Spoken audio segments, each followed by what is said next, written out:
এই তিশা, দেখছিস ছেলেটা কত কিউট? দেখ ঈশা, আমার বয়ফ্রেন্ড আছে আর আমি আমার বয়ফ্রেন্ডকেই ভালোবাসি। এখন কোন ছেলে কিউট, কোন ছেলে স্মার্ট সেটা দেখার আমার কোনো সময় নেই। আরে তো রাগ করছিস কেন? ছেলেটা সত্যি অনেক কিউট, একটু তাকাই দেখ না। ঈশার কথায় তিশা অনেকটা বিরক্ত নিয়েই ছেলেটার দিকে তাকালো। হ্যাঁ কিউট, তাতে আমার কি? আর শোন, তুই আমার নাহিদকে একদম টানবি না বলে দিলাম। আমার নাহিদও অনেক কিউট, শুধু আমি নাহিদকে বেশি ভাব ধরতে দেই না, তাই নাহিদকে একটু খ্যাত খ্যাত লাগে, কিন্তু ও এই ছেলের থেকে বেশি কিউট। শোন, তোর নাহিদ যদি ভাবের ভাবও নেয় তা ওই ছেলের ধারে কাছেও যেতে পারবে না। আচ্ছা, যেতে পারবে না সেটা মানলাম, কিন্তু তুই হঠাৎ এই ছেলেকে নিয়ে পড়লি কেন? সেটা জানি না কেন পড়লাম, কিন্তু এই ছেলেকে নিয়ে যত বেশি ভাবছি ততই আমার ভালো লাগছে। আমার তো মনে হচ্ছে তুই ছেলেটার প্রেমে পড়ে গেছিস। আরে এসব কিছুই না রে, দেখ না ছেলেটার গাল দুটো কত গুলোমুলো, মন যাচ্ছে একটু টেনে দেই। আর ঠোঁট দুটো দেখ, একদম উফ, স্ট্রবেরি। আরে বাহ, এত কিছু! যা না যা, একটু টেস্ট করে আয়। চুপ, কি বলছিস এসব বেয়াদবের মতো? তবে আমার মনে হচ্ছে আমার লাইফে ভালোবাসার আগমন ঘটতে চলেছে। আচ্ছা তাহলে চল যাই, ছেলেটাকে গিয়ে প্রপোজ করে আসি। ধুর, সেটা কিভাবে হয়? প্রথম দেখায় প্রপোজ? আগে ছেলেটার সম্পর্কে ভালোভাবে জানতে তো হবে। আর এত কিউট ছেলের গার্লফ্রেন্ড থাকতে পারে, তাই আজ প্রপোজ করলে যদি রিজেক্ট করে দেয় তাহলে তো আমি ছ্যাঁকা খাবো। তাই আজ প্রপোজ করব না, কিন্তু এই ছেলের নাম আর ঠিকানা আমাকে নিতেই হবে। তার মানে কি, তুই এখন ছেলেটার কাছে যাবি নাকি কথা বলার জন্য? হ্যাঁ যাব, তুই আসলে আসতে পারিস, আর যদি না আসিস তাহলে আমি একাই যাব। আরে না, আমি যাবো তো তোর সাথে। তোর কিউট বালক কি বলে দেখতে হবে না? ঈশা আর তিশা ছেলেটার কাছে চলে গেল।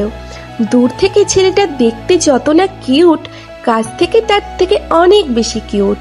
ঈশা আর তিশা ছেলেটার পাশে দাঁড়ালো। তাদের দেখে ছেলেটা একটু সরে গেল। কি রে ঈশা, কিছু বল। কি বলবো, কিভাবে শুরু করব কিছুই তো ভেবে পাচ্ছি না। আরে ছেলেটার সামনে যাবি, চুলগুলো ঠিক করবি, তারপর হাত বাড়িয়ে বলবি, হাই আমি ঈশা, তুমি দেখতে অনেক কিউট, একদম কমলা লেবুর মতো। ধুর, এটা আবার কেমন প্রশংসা হলো? তাহলে বলবি, আমি ঈশা, তোমাকে আমার মনের মধ্যে রাখতে চাই, থাকবে? আরে এটাও কেমন জানি লাগে আমার কাছে। তাহলে বলবি, এই ছেলে, তোকে আমার ভালো লেগেছে, আমার সাথে প্রেম করবি? আরে রাখ তো তোর আজেরা প্যাচেল, আমি আমার মতো করে বলবো, তুই শুধু আমার সাথে থাকবি। আরে তুই আমার প্রেমের সময় আমাকে সাহায্য করেছিলি, আমিও করব, আমি আছি তোর সাথে। ঈশা ছেলেটার সামনে দাঁড়ালো।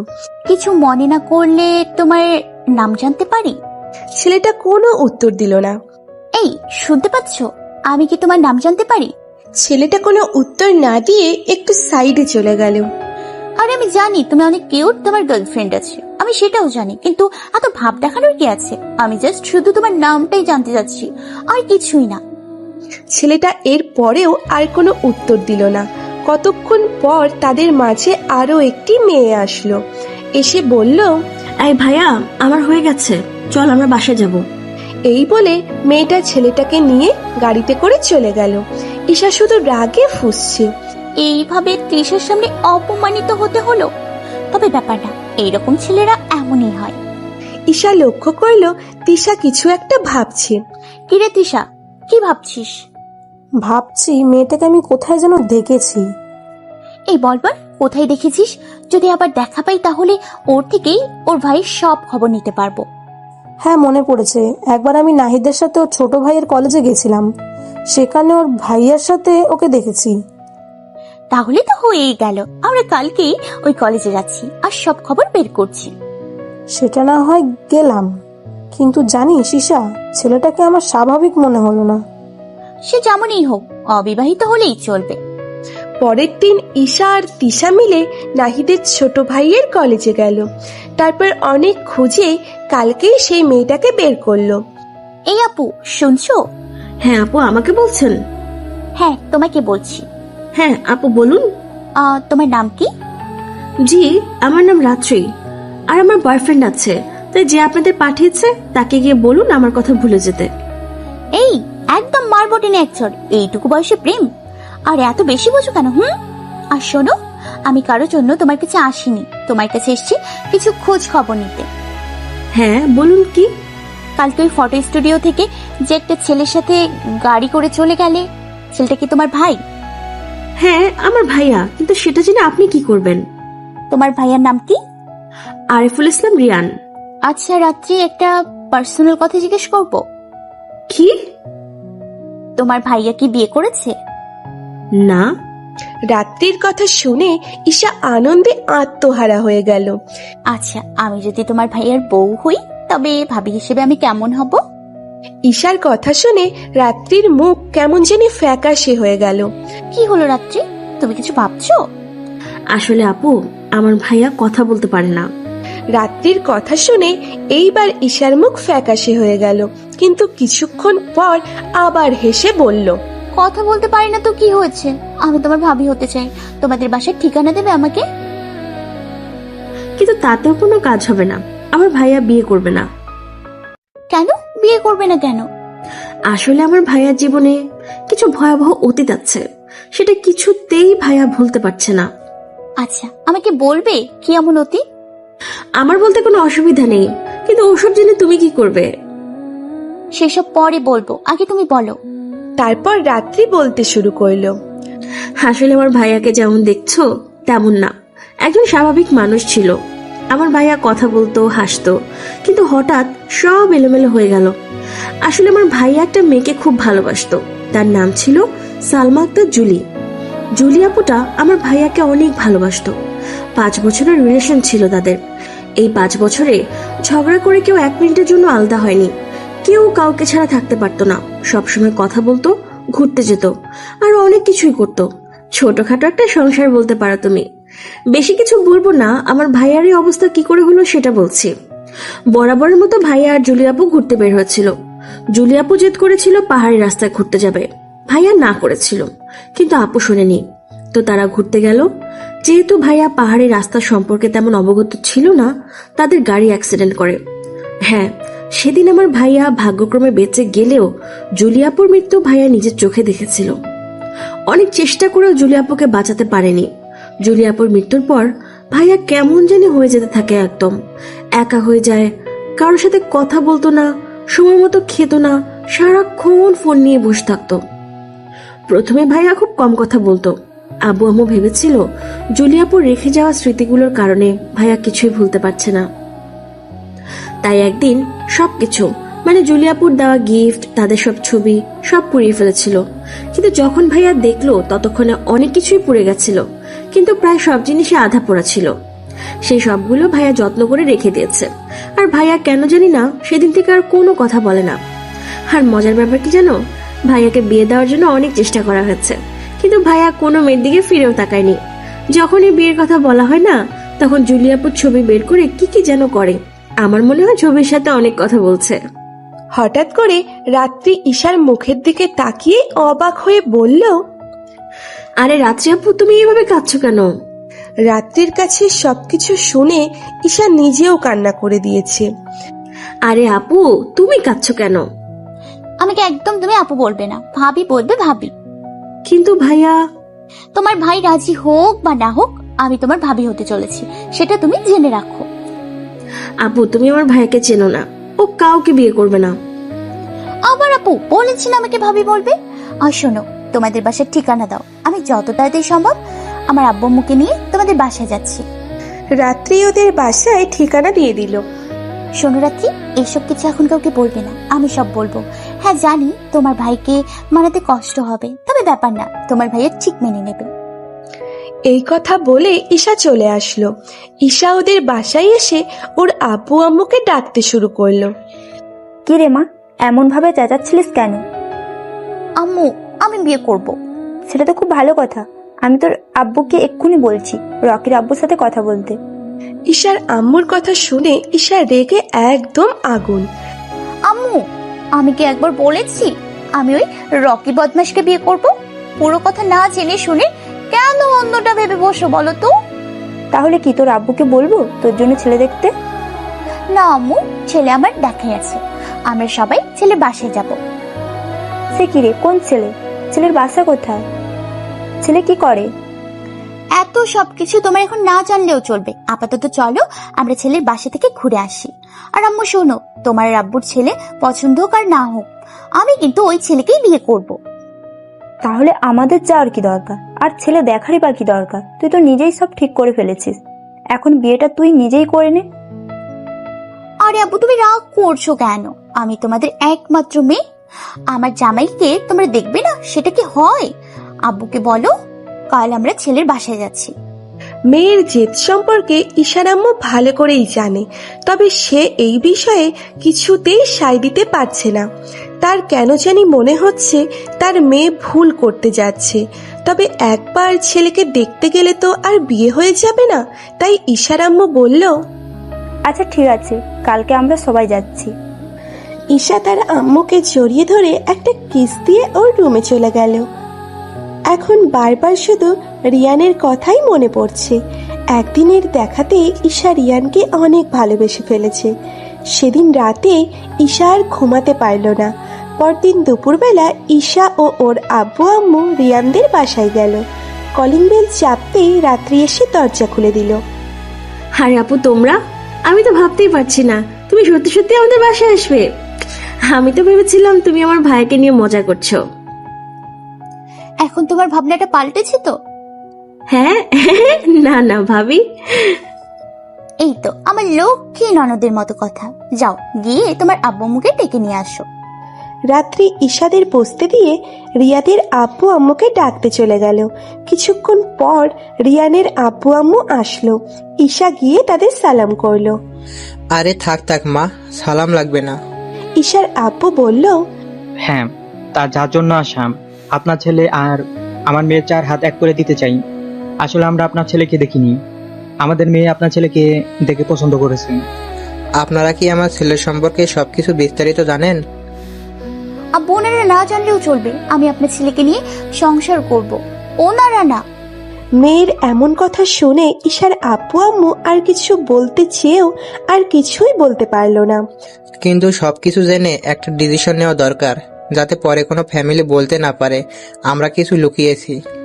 হ্যাঁ, সেটাই ভালো হবে। বলুন আপনার ছেলের সম্পর্কে। আসলে আমার ছেলে কথা বলতে পারে না, এমনিতেই সব ঠিক আছে, শুধু চুপচাপ থাকে।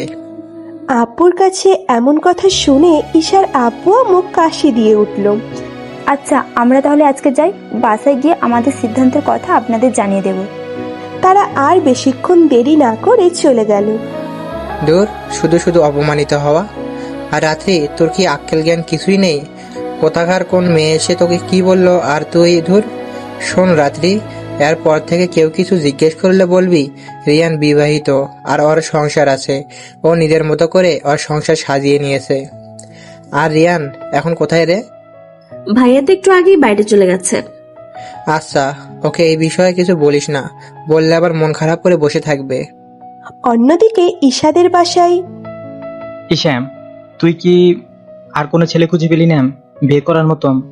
এমন একটা ছেলেকে তুই পছন্দ করলি যে কিনা কথাই বলতে পারে না। আমি এত কিছু শুনতে চাই না, আমি রিয়ানকে বিয়ে করব, এটাই আমার শেষ কথা। কিন্তু মা, ওই ছেলেকে বিয়ে করলে তোর জীবন বরবাদ হয়ে যাবে। বরবাদ নয়, আমার জীবন সুন্দর হয়ে উঠবে। কিন্তু আমরা তো ছেলেটাকে দেখলামই না। আমার কাছে ছবি আছে, আমি দেখাচ্ছি। সেদিন ঈশা যখন রিয়ানকে দেখেছিল তখন কয়েকটা ছবি তুলে রেখেছিল। এই দেখো, এই দেখো রিয়ান। ঈশার আব্বু আম্মু ছবি দেখে বলল, এমনিতে তো সব ঠিক আছে, কিন্তু কথা হলো। উফ আব্বু আম্মু, এই কথার বিষয়টা মাথা থেকে ঝেড়ে ফেলে দাও তো। ও কথা বলতে পারে না তো পারে না, বেশ ভালো হয়েছে, আমারই তো ভালো হলো আব্বু। সেটা কিভাবে? জানোই তো সংসারে একটু একটু ঝগড়া লাগে, সেটা লাগবে না, একদম শান্তিতে সংসার করতে পারবো। তোমরা প্লিজ আর না করো না, পারলে আমাদের বিয়েটা তাড়াতাড়ি করে দিও। পরে কিন্তু এটা বলতে পারবি না যে আমরা কেন তোকে আটকাইনি, তোর জীবন আমাদের জন্য নষ্ট হয়ে গেছে। না আব্বু, এই কথা কোনোদিন তোমাদের শুনতে হবে না, সেটা আমি তোমাদের বলছি। তাহলে আমার কোনো আপত্তি নেই, ছেলে দেখতে শুনতে ভালো, ফ্যামিলিটাও ভালো। পরদিন আবার ঈশা ও ওর আব্বু আম্মু রিয়ানদের বাড়িতে আসলো। আজ রিয়ান বাসায় ছিল। যখন বিয়ে নিয়ে কথা হচ্ছে, রিয়ান চুপচাপ সব শুনছে। অনেক ভেবে দেখলাম আর আমরা সিদ্ধান্ত নিলাম ওদের 4 হাত এক করেই দেওয়া যাক। হ্যাঁ, আমরাও তাই ভাবছি। আপনার মেয়ে অনেক লক্ষ্মী, আর আমাদের মেয়ে আছে, আর কয়েকদিন পর তো শ্বশুরবাড়ি চলে যাবে। আব্বু, তুমি আমাকে পর করে দিতে চাচ্ছ? ব্যাপার সেটা না, মেয়েদের আসল ঠিকানা তার শ্বশুরবাড়ি। বাবা মা যতই আগলে রাখুক, একদিন শ্বশুরবাড়ি যেতেই হয়। আমি রিয়ানের সাথে আলাদা করে একটু কথা বলতে চাই। ঈশা রিয়ানকে নিয়ে চলে গেল। রিয়ানও মনে হয় এটাই চাচ্ছিল, তাই ঈশার সাথে চলে গেল আর ছাদে গেল দুজন। আচ্ছা, আমাকে তোমার কেমন লেগেছে? রিয়ান কোনো উত্তর দিচ্ছে না।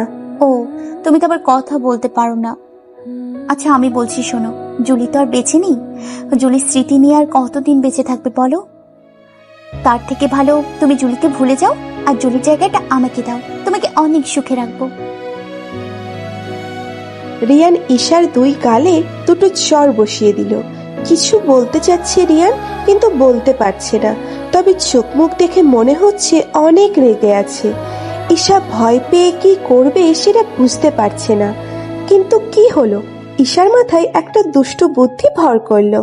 রিয়ানের গালে একটা কিস করে দৌড়ে পালিয়ে গেল। রিয়ানের কেমন জানি একটা অনুভূতি হলো, যেমনটা জুলির ছোঁয়ায় হতো ঠিক তেমনটাই। ঈশা নিচে চলে আসছে। কিছুক্ষণ পর রিয়ান আসলো। ওর আব্বু ওকে জিজ্ঞাসা করলো, রিয়ান, তুই বিয়ে করবি? রিয়ান হ্যাঁ না কিছুই বলছে না। রিয়ানের নীরবতাকে সবাই হ্যাঁ হিসাবে ধরে নিল। রিয়ান একটা ঘোরের মধ্যে আছে। ঈশার ছোঁয়ায় জুলিকে অনুভব করতে পারছিল তখন। আজ অনেক দিন পর ঈশার ছোঁয়ায় জুলিকে অনুভব করতে পারল, যার ফলে রিয়ান একটা ঘোরের মধ্যে চলে গেছে। রিয়ান কিছু বলছে না, চুপ করে দাঁড়িয়ে আছে। তাহলে পাকা রিয়ানের কথা নীরবতাকে ছেড়ে ফেলাই সবাই ভালো। হ্যাঁ বলে ধরে কিন্তু নিয়েছে। আমার একমাত্র মেয়ের বিয়ে একটি ঈশা অনুষ্ঠান না রিয়ানের করলে দিকে কেমন দেখাবে? তাকানোর সাহস পাচ্ছে না, আমারও কোনো কারণ আপত্তি নেই। ঈশা রিয়ানের রাগী আমার মেয়ে চেহারা যেখানে দেখেছে রাজি, আর অনেক সেখানে ভয় আপত্তি করে পেয়েছে। লাভ নেই। ঈশা চুপ তাহলে সব- করে বসে আছে। উকিল এসেছে, আমারও কোনো ঈশা আপত্তি সাইন নেই। করে দিল। আমার মেয়ে কিন্তু যেখানে রাজি, রিয়ান কলম সেখানে হাতে আপত্তি করে করে লাভ বসে নেই। আছে। তাহলে সব ব্যবস্থা রিয়ান করা যাক। তবুও চুপ করে বসে আছে। ঈশা এতক্ষণ চুপ করে সব দেখছিল, কিন্তু এইভাবে আর কতক্ষণ চুপ করে থাকা যায়? তাই ঈশা উঠে গিয়ে রিয়ানের হাত চেপে ধরল। রিয়ান আবার ঘোরের মধ্যে চলে গেছে। ঈশা কয়েকবার বলতেই রিয়ান সাইন করে দিল। রিয়ান ঈশার কথাই সাইন করে দিল, এটা দেখে আব্বু আম্মু একটু অবাক হলো। রাতে ঈশা গিয়ে ঘরে বসে আছে। রিয়ান কোথায় আছে সেটা কেউ জানে না। হয়তো বাসার কোনো এক কোণে দাঁড়িয়ে কান্না করছে। অনেক রাত হয়ে গেছে, কিন্তু এখনো রিয়ান ঘরে আসছে না। রাত আনুমানিক প্রায় 1টার সময় রিয়ান রুমে আসলো। ঈশা বসেই আছে।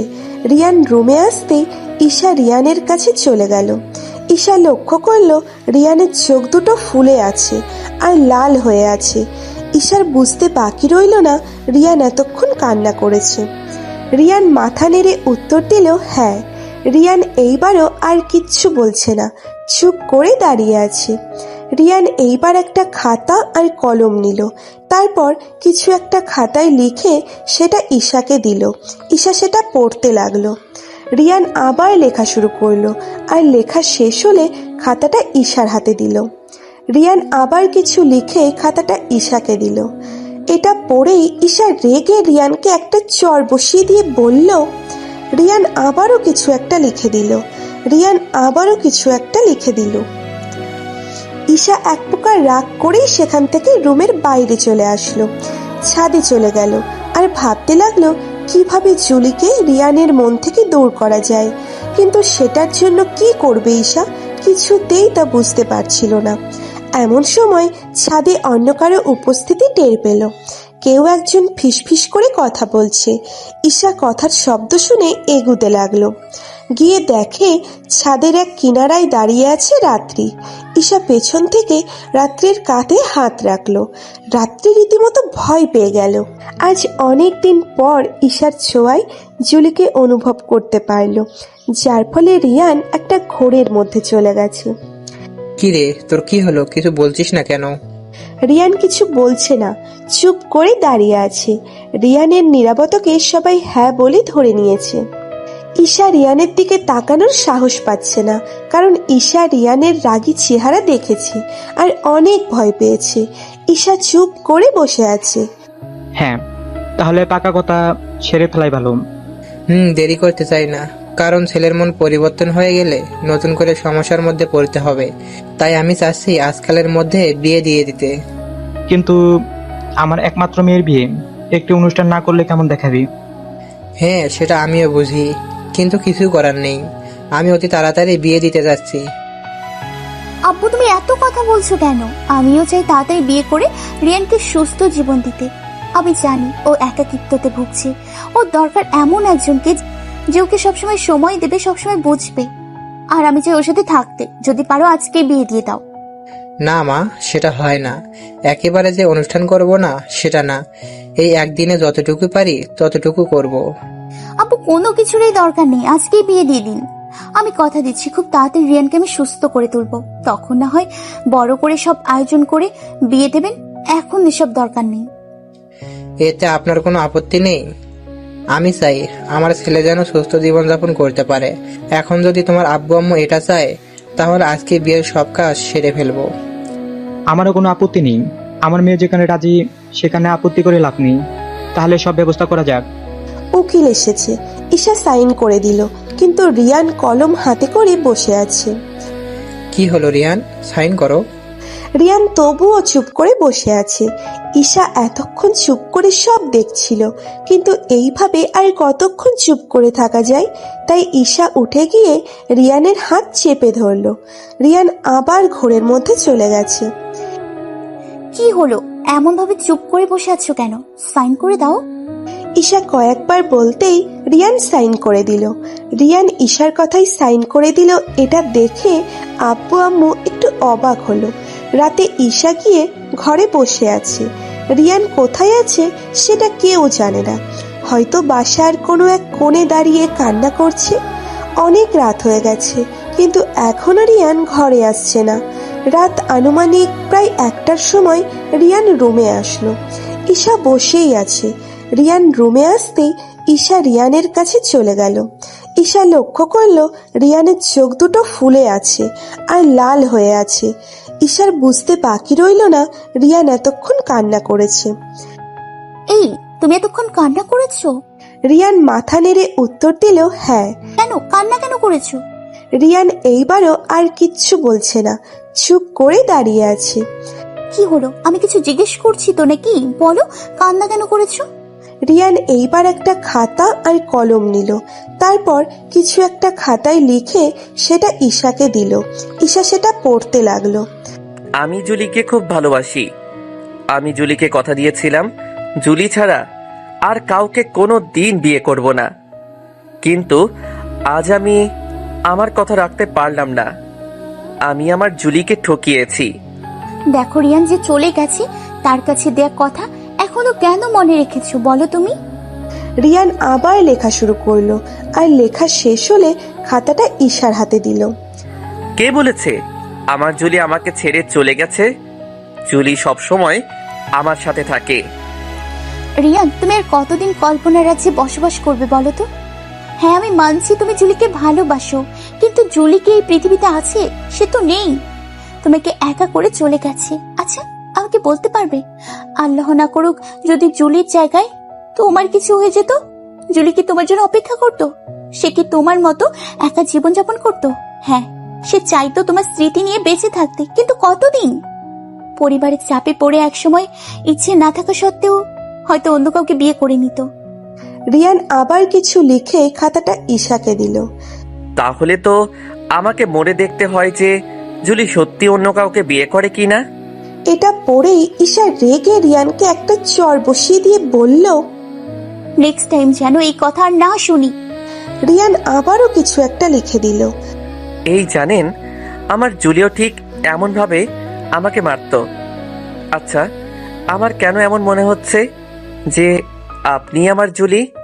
কারণ জুলি তোমাকে ভালোবাসতো, আর আমিও তোমাকে ভালোবাসি। রিয়ান আবারও কিছু একটা লিখে দিল। কিন্তু আমি শুধু আমার জুলিকেই ভালোবাসি। আমাদের দুজনের মধ্যে আর কেউ আসতে পারবে না। আর ওই, তুমি কথা বলো না কেন? কারণ আমার কথা বলার সমস্ত শক্তি আমি হারিয়ে ফেলেছি। জানেন, আমি চেষ্টা করলেও এখন আর কথা বলতে পারি না। তুমি আমাকে আপনি করে বলছো কেন? কারণ তুমি করে শুধু জুলিকেই বলেছি, আর তুমি ডাকটা শুধু জুলির জন্য। উফ, সেই কখন থেকে জুলি জুলি জুলি আর জুলি পেয়েছোটা কি তুমি? যে মানুষটা কয়েক বছর আগে মারা গেছে তাকে নিয়ে কেন এখনো পড়ে আছো?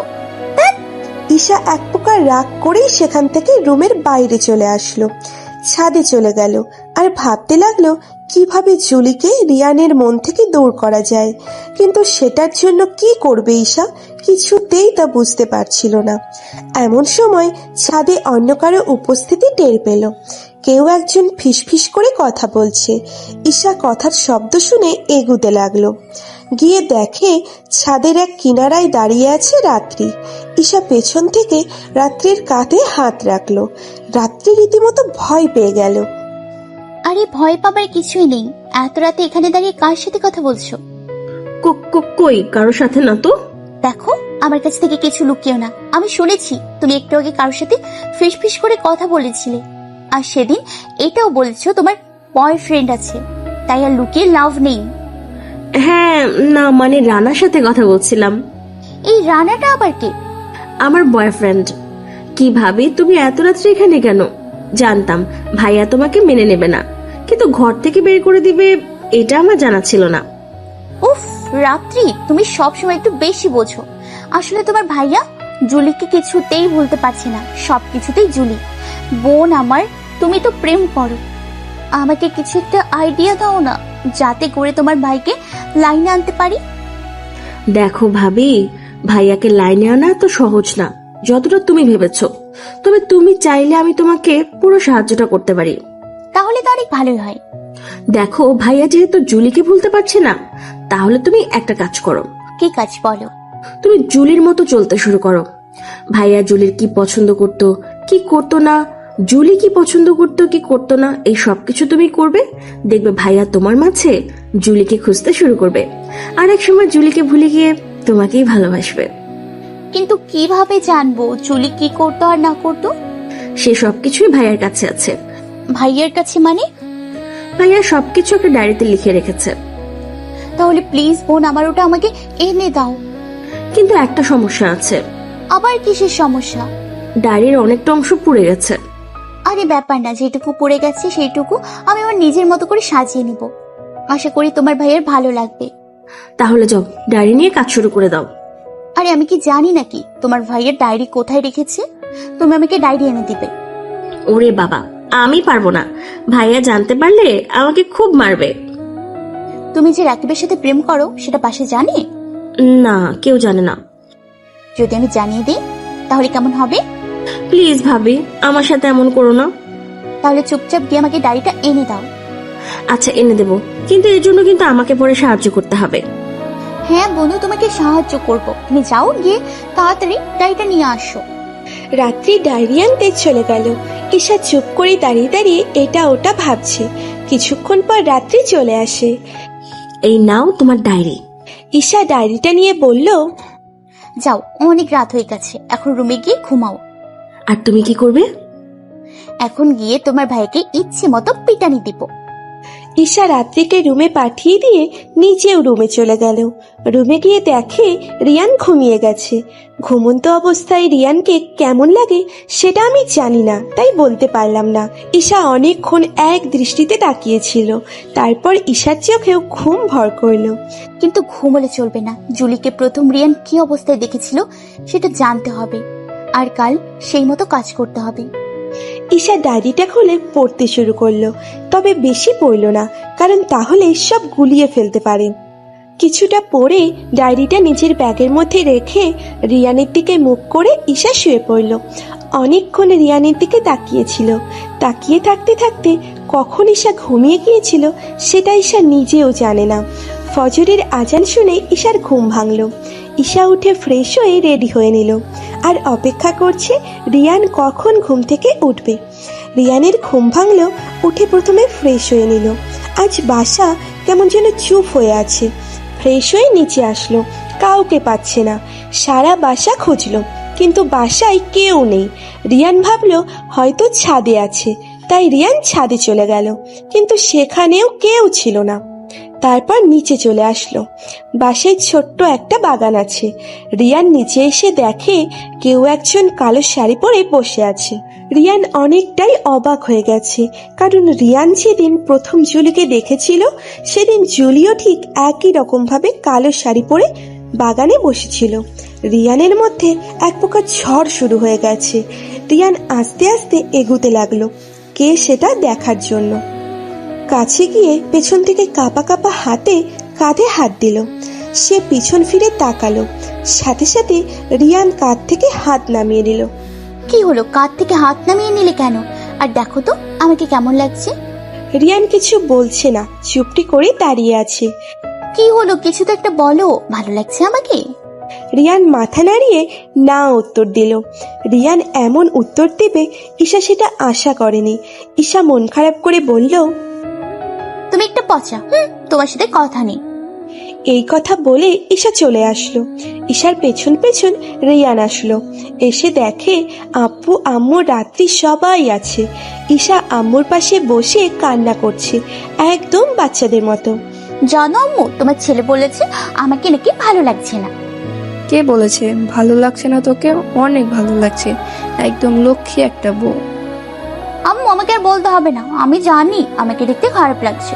ভালো লাগলে তো তোমার ছেলেই বলতো। হনুমান একটা। আর কাঁদিস না, চল খাবার বানাবো, চল।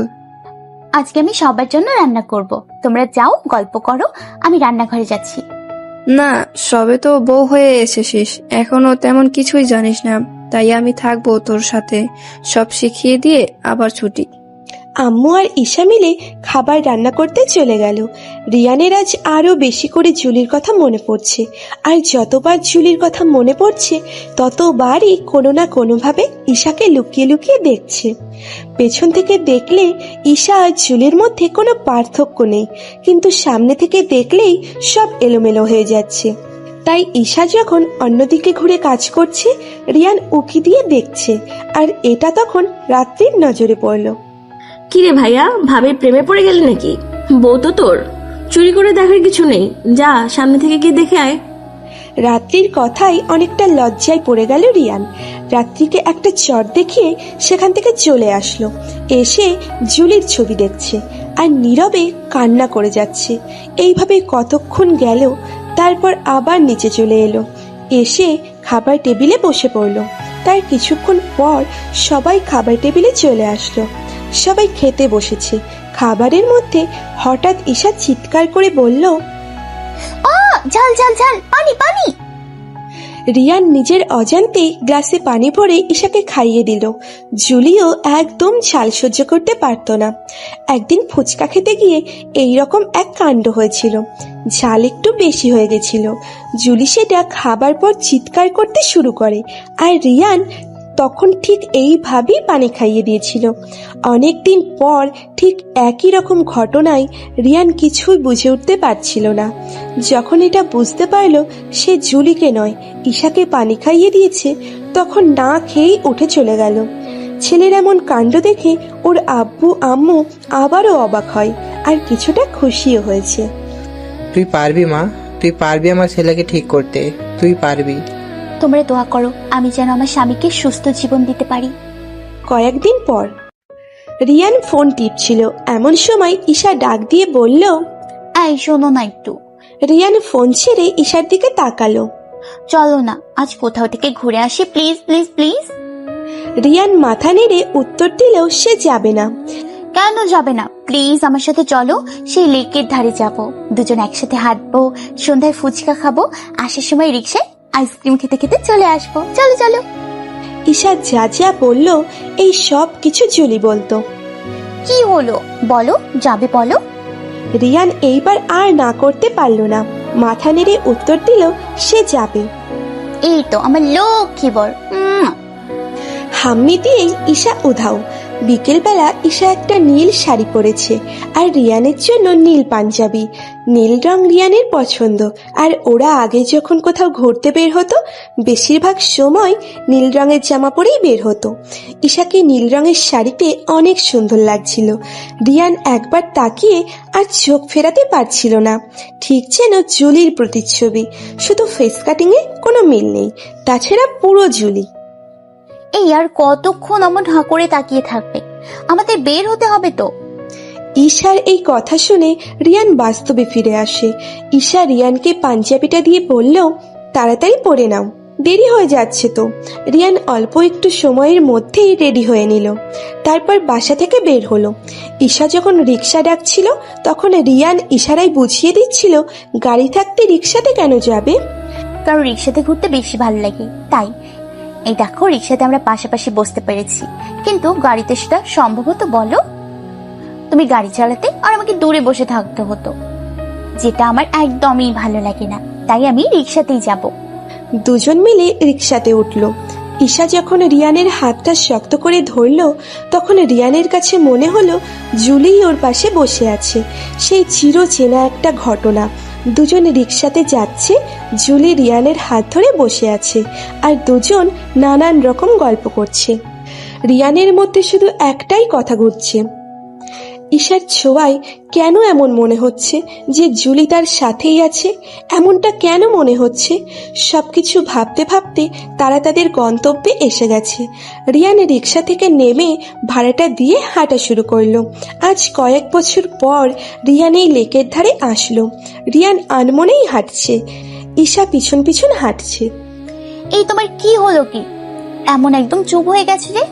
কিছু মনে পড়েছে নাকি? রিয়ান কোনো উত্তর না দিয়ে এগোতে লাগলো। আচ্ছা, আমি কি তোমার হাত ধরে হাঁটতে পারি? রিয়ান কোনো উত্তর দিল না। ঈশা রিয়ানের হাত ধরে নিল। আজ কয়েক বছর পর সেই আগের ফিলিংস আসছে। ঈশা হাত আরো শক্ত করে চেপে ধরলো, তারপর হাঁটতে শুরু করলো। জানো, আজ অনেক দিন পর আমি আমার জুলিকে অনেক বেশি অনুভব করতে পারছি। হঠাৎ রিয়ান এই কথা বলে উঠল। রিয়ান কথা বলছে সেটা ভেবেই ঈশা খুশিতে আত্মহারা হয়ে গেছে। রিয়ান, তুমি কথা বলতে পারো? আমি কথা বলতে পারতাম না কবে? আমি তো সারাক্ষণ আমার জুলির সাথে কথা বলতাম। এখন মনে হচ্ছে তুমি জুলি, এখন মনে হচ্ছে তুমি জুলি, তাই কথা একটা বেরিয়েই গেল। তুমি জানো আজ আমি কত খুশি? এত খুশি হবার কারণ কি? এই যে তুমি কথা বলতে পারছো। জানো, আমি আর জুলি এখানে প্রায় আসতাম। ও আমাকে ছেড়ে চলে যাবার পর এখানে আর আসা হয়নি। আজ ওর কথা খুব মনে পড়ছে। কতই না পাগলি টাইপের ছিল, আমাকে কত ভালোবাসতো, সব সময় পাগলামি করতো। ওর পাগলামিতে তুমি খুব বিরক্ত হতে, তাই না? কোনোদিন বিরক্ত হইনি, বরং ও পাগলামি ছেড়ে দিলে আমার খারাপ লাগতো। আল্লাহ ওকে তো নিয়ে নিল, কিন্তু আমাকে? রিয়ানকে পুরো কথা শেষ করতে না দিয়ে ঈশা বলে উঠল, চুপ, একদম চুপ, ওই কথা বলবে না। কি করব, আমার ভালো লাগে না। সবার সাথে কথা বলা বন্ধ করে দিয়েছি। কেন জানো? যাতে করে কারো কোনো কথার উত্তর দিতে না হয়। তাহলে আজ কথা বলছো যে? কি করব, আজ জুলিকে আরো বেশি করে মনে পড়ছিল। কিছুতেই আর চুপ থাকতে পারছিলাম না। মনে হলো কথা বললে হালকা লাগবে। আচ্ছা, আমরা কি এখানে দাঁড়িয়ে থাকবো নাকি কোথাও বসবো? হ্যাঁ, চলো বসে কথা বলি। চলো। রিয়ান আর ঈশা একটা বেঞ্চে বসলো। জানো, আমরা যখন এখানে ঘুরতে আসতাম এই বেঞ্চেই বেশি বসা হতো। আমাদের আসা যাওয়া ছিল একটু বেশি, সবাই আমাদের চিনতো। এমন অনেক দিন হয়েছে অন্য কাপলগুলো এই বেঞ্চে বসলে আমাদের দেখে এই জায়গা ছেড়ে দিয়েছে। রিয়ান যখন কথা বলছিল তখন রিয়ান লক্ষ্য করলো ঈশা পায়ের আঙুল দিয়ে চেপে ঘাস ছিঁড়ছিল, যেটা জুলি সব সময় করত। আরে কতবার বলেছি পায়ের আঙুল দিয়ে ঘাস ছিঁড়বে না, পোকামাকড় থাকতে পারে। মানে তুমি আমাকে আবার কবে বললে? আমি তো আজই তোমার সাথে ঘুরতে আসলাম। সরি, আসলে জুলিও ঠিক এমন ভাবে আঙুল দিয়ে চেপে ঘাস ছিঁড়ত, তাই মনে পড়ে গেল। আর কিছুক্ষণের জন্য আমার এটা মনে হলো জুলি ঘাস ছিঁড়ছিল। রিয়ান, তুমি একটা সত্যি কথা বলবে? হ্যাঁ বলবো। তোমরা তো একা ঘুরতে বের হয়েছিলে, তাই না? হ্যাঁ, আমি আর জুলি ঘুরতে বের হয়েছিলাম। কোথাও এমন না তো যে তুমি জুলিকে খুন করেছো? কি খুন? আরে আমি তো আমার জুলিকে কোনোদিন একটা থাপ্পড় পর্যন্ত দেইনি। যতই দোষ করুক অনেক বকা দিতাম, কিন্তু কোনোদিন আঘাত করিনি। আর তাকে আমি খুন করব? তাহলে বলো না সেদিন কি ঘটেছিল? সেদিন আমাদের শহরের বাইরে ঘুরতে যাবার কথা ছিল। যখন শহরের বাইরে ঘুরতে গেলাম, জুলি বলল ওর নাকি পাহাড়ি রাস্তায় ভ্রমণ করার খুব শখ।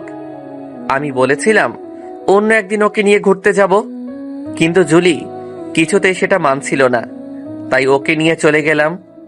তবে একটা কিছু আমি লক্ষ্য করেছিলাম, যে আমার চেনা জুলি আর সেদিনের জুলির মাঝে একটু চেঞ্জ ছিল। গালটা ফোলা ছিল, আর জুলি কখনো কপালে টিপ দিত না, কিন্তু সেদিন দিয়েছিল। আমি জিজ্ঞাসা করতেই জুলি সেটা এড়িয়ে গিয়েছিল। পাহাড়ি রাস্তা ছিল, আর সেদিন বৃষ্টি হয়েছিল। গাড়ি চালাতে আমার খুব সমস্যা হচ্ছিল। একটু গিয়েই আমি ফিরে আসতে চেয়েছিলাম, কিন্তু জুলি বলল আরো যাবে। গাড়ি চালাতে চালাতে যখন রাস্তায় বাঁক আসে, যখন মোড় ঘুরতে যাই, সামনে থেকে আরো একটা গাড়ি চলে আসে, আর আমি সেটাকে সাইড দিতে গিয়ে নিচে পড়ে যাই। আর এইটুকু বলেই রিয়ান কান্না করে দিল। ঈশা রিয়ানের চোখের পানি মুছে দিয়ে বলল, ধুর পাগল, ছেলেরা যে এভাবে কান্না করতে পারে তোমাকে না দেখলে জানতামই না। ছেলেরা এইভাবে কান্না করে? একদম কান্না করবে না, বলে দিলাম। কিন্তু আমার জন্যই তো সবকিছু হয়েছে, আমি দোষী। না, এখানে তোমার কোনো দোষ নেই। আল্লাহ চেয়েছে তাই ওকে তোমার কাছ থেকে নিয়ে নিয়েছে। রিয়ান আবারও চুপ হয়ে গেল। চলো, ওখানে বসে থাকতে আর ভালো লাগছে না, চলো ফুচকা খাবো। রিয়ান ঈশাকে নিয়ে ফুচকার দোকানে চলে গেল। মাম্মা, 2 প্লেট ফুচকা দাও। একটা বেশি টক দেবে, আর একটা একদম টক দেবে না। এই, তুমি জানলে কিভাবে আমি টক খাই না? এটা তো শুধু জুলি জানতো। আমিও জানি, যাকে ভালোবাসি তার সম্পর্কে না জানলে কিভাবে হবে বলো? এর মধ্যে ফুচকা চলে এসেছে। কি হলো মামা, ওর দিকে এমন করে কি দেখছো? না, সেদিনের পর থেকে আর দেখতে পাইনি। দুজন আসতাম, কত মজা করতাম, খেয়ে দিয়ে চলে যেতাম। কিন্তু হঠাৎ কি যে হলো, দুজনের কেউ আর আসতো না। আজ অনেকদিন পর একজন আসছেন, কিন্তু অন্যজন আসেনি। আরে মামা, দুজনেই আসছে, আমি আরো একসাথে এসছি, দেখো না? এখন তুমি যাও তো, আমাদের একটু খেতে দাও। রিয়ান প্লেট হাতে নিয়ে বসে আছে। কি হলো, খাচ্ছ না কেন? না, এমনি। এই, তোমার জিভায় কি যেন দেখলাম, একটু হা করো তো। রিয়ান হা করার সাথে সাথেই ঈশা রিয়ানকে একটা ফুচকা খাইয়ে দিল। হ্যাঁ, এটা শুধু জুলি করত না। এটা ডায়েরিতে লেখা হয়েছিল, না অন্য কাউকে বলা হয়েছিল। এই, তুমি কে? সত্যি করে বলবে? আমি কি মানে তোমার স্ত্রী? তোমার আসল পরিচয় কি? আমি ঈশা। তুমি কি করে জানলে? যদি যতক্ষণ পর্যন্ত আমাকে খাইয়ে না দিত, আমি খেতাম না। ধুর, সেটা আমি কি করে জানবো? আমার ইচ্ছে হলো তোমাকে খাইয়ে দিতে, তাই দিলাম। ও, তারপর রিয়ান আর ঈশা খেয়ে বিল দিয়ে সেখান থেকে চলে আসলো। একটা কথা বলি? বলো। জানো, আজ আমার এক মুহূর্তের জন্য মনে হয়েছিল তুমি আমার সেই জুলি। ধুর, আমি জুলি হতে যাব কেন? আমি তোমার ঈশা। সরি, জুলি ছাড়া অন্য কাউকে আমি মেনে নিতে পারবো না। মানতে তোমাকে হবেই, আজ না হয় কাল। রিয়ান আর কিছু বলল না, কথাই কথা বাড়বে তাই। এখন আমরা হেঁটে হেঁটে বাসায় যাব। মানে হেঁটে যেতে গেলে তো রাত হয়ে যাবে। হলে হোক, তাতে কোনো সমস্যা নেই। রাতে ভালোবাসার মানুষকে নিয়ে হাঁটার মজাই আলাদা। কেন, এর আগে কোনোদিন কাউকে নিয়ে হেঁটেছো বুঝি? না, তা নয়, তবে অনুভব করতে পারি ভালোবাসার মানুষের পাশে থাকলে অন্য কোনো সুখ প্রয়োজন হয় না। তাই আজ তোমাকে আমার সাথে হাঁটতেই হবে। রিয়ান ভাবলো এতদিন পর যখন ঘুরতে বের হয়েছে, একটু না হয় হাঁটা যাক। হেঁটে হেঁটে বাসার দিকে রওনা দিয়েছে। আচ্ছা, তুমি আব্বু আম্মুর সাথে কথা বলো না কেন? কি করব বলো, তারা আমার আপন হয়েও পরের মতো কাজ করেছে, তাই তাদের সাথে কথা বলার সমস্ত ইচ্ছা আমার হারিয়ে গেছে। কি এমন করেছে যে তাদের সাথে কথা বলা যাবে না? জুলির সমস্ত কিছু তারা পুড়িয়ে দিতে চাইছিল। জানো, ওর কত স্মৃতি মিশেছিল, এখন সব আধা পোড়া। তারা তো তোমার ভালোর জন্যই করেছে এমনটা। ভালো না ছাই, আমার ভালো কাউকে দেখতে বলেছিলাম আমি? এই তুমি রেগে যাচ্ছ কেন? স্বভাবটা কি আর পাল্টাবে না তোমার? অল্প একটুতেই রেগে যাওয়াটা। রাগার মতো কথা বললে রাখবো না তো কি করব? আচ্ছা বাবা, রাগ করে থাকতে হবে না। তারপর নানান কথা বলতে বলতে তারা বাসায় চলে আসলো। নিচে কারোর সাথে কোনো কথা না বলে রিয়ান উপরে ওর রুমে চলে গেল। ঈশা যখন রুমে আসলো, তোমাকে অনেক অনেক ধন্যবাদ। কেন ধন্যবাদ কেন? আজ অনেক দিন পর আগের সেই দিনগুলো উপহার দেওয়ার জন্য। আরে এটা তো মাত্র শুরু। আরে আরিয়ান, এটা তো মাত্র শুরু, সামনে দেখো আরো কত কিছু হয়। রিয়ান আবার নিচে চলে গেল। অনেকদিন কাছের মানুষগুলোর সাথে ভালো করে কথা হয় না। রিয়ান নিচে গিয়ে ওর আব্বু আম্মুকে ডাকতে শুরু করলো। আব্বু আম্মু, একটু এই দিকে আসো। ছেলের ডাক শুনে আম্মু তো দৌড়ে চলে এসেছে। আমার ছেলে কথা বলছে। হ্যাঁ, আমার ছেলে কথা বলছে।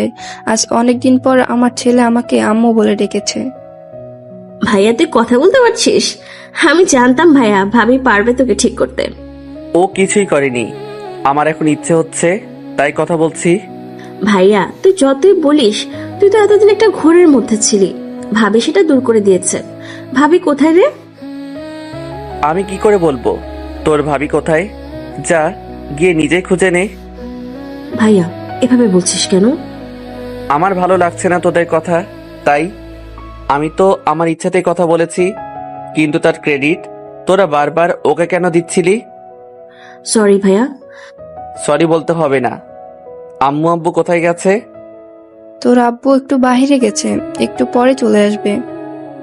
আচ্ছা আম্মু, আমার ক্ষুধা লেগেছে, কিছু খেতে দাও।